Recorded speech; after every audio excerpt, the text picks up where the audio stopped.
Bonjour, bonjour! Today I will teach you how to sprout buckwheat. Buckwheat is a treasure trove of minerals, vitamins, antioxidants. But you know, when you sprout it, it brings it to an entire other level of nutrition. And why is that? Because we remove the anti-nutrients. And anti-nutrients, as the word says it, anti-nutrients are like phytic acids or lectin, things like that. And as the word says it, anti-nutrients blocks the absorption of the minerals and the vitamins and the antioxidant. But also when you remove the anti-nutrients, also what you do is you activate the enzymes that helps with a better digestion. So when they say food is medicine, it truly is. And then that's money, that is money and time, that is well invested, would you say? It's only 4 steps, very, very easy to do. So let's start. So first of all, what we do is we take a bowl that is glass or stainless steel. And then what you do is you pour buckwheat groats. It's not 𝗙𝗏, it's not roasted. Buckwheat is a pseudo grain, so it's gluten-free. And then you add water. My water here is it's cold water and it's filtered.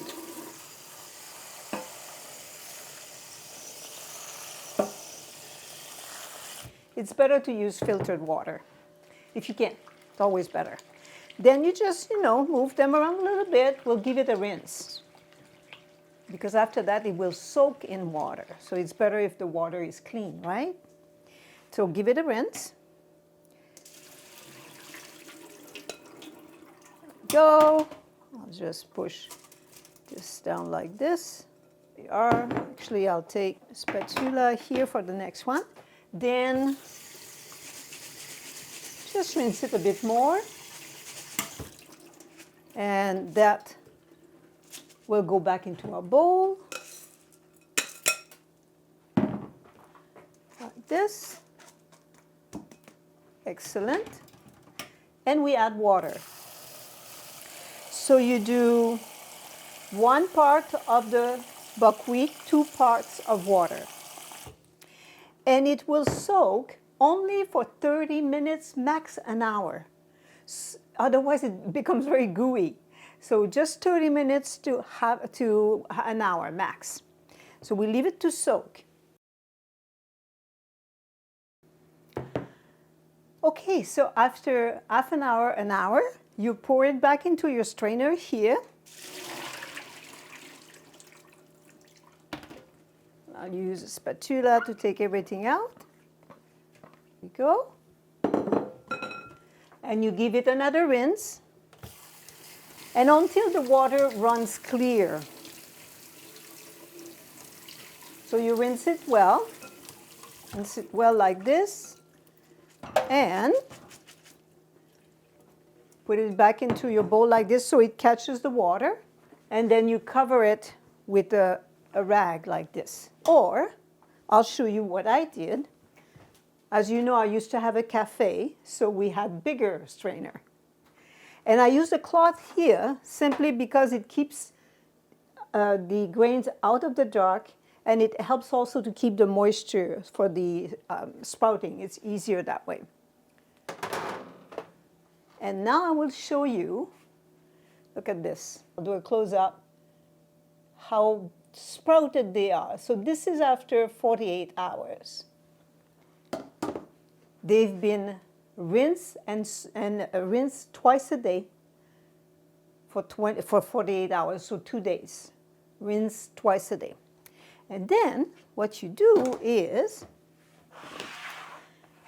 I have that sort of tray because I have a Sedona, so it's easier with the sides.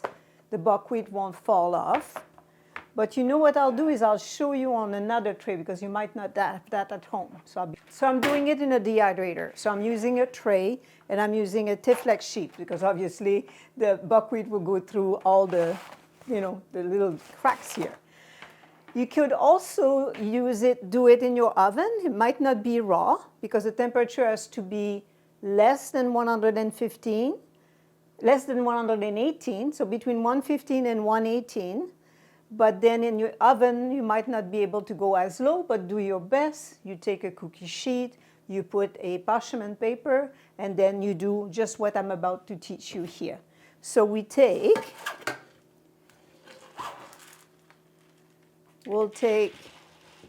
2 scoops there we go, 2 scoops of the sprouted buckwheat, and with the ruler, it helps with keeping the buckwheat on the tray. See, just like that.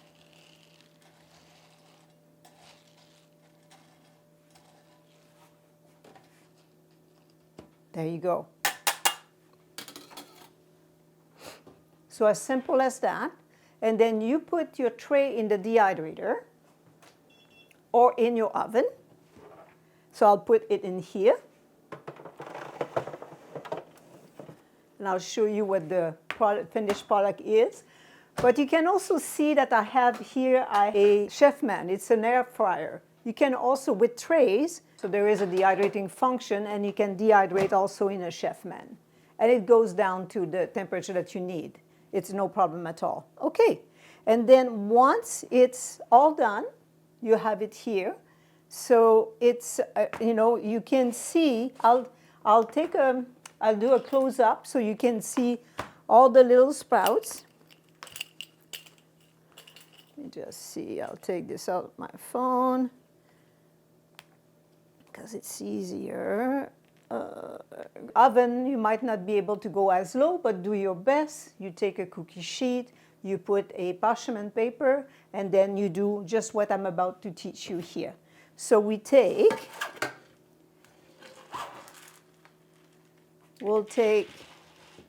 2 scoops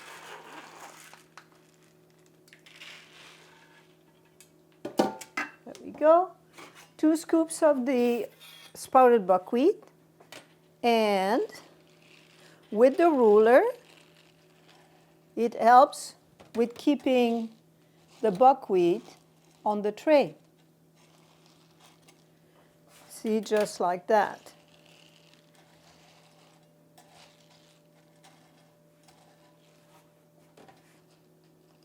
There you go. So as simple as that. And then you put your tray in the dehydrator or in your oven. So I'll put it in here. And I'll show you what the finished product is. But you can also see that I have a 𝗏𝗵. It's an air fryer. You can also, with trays, you can also dehydrate. And then once it's all done, I'll do a close-up so you can see all the little sprouts. Come very close so you can see the little tail that now have dried. It is simple like that. Now, why do I dehydrate them? Because then they become shelf stable, and I can keep them into a container, an airtight container, and use them as I need to use them. You can keep them in your cupboard. If you don't have a dehydrator, just keep it in your fridge. They will keep, 5 days, 6 days, or you can also freeze them. It's perfect for cereals. It's perfect. I have a recipe to make bread, so that. I'll put the link into the post below. And also you can add to your salad. So you can have them, when they are sprouted like this, they are eatable. So you don't have to dry them. So you can from there to your salad, because it's a great source of nutrients. It's amazing, and again, it'll be in the description below. There is protein in there, lots of fiber, of course, which is excellent for you.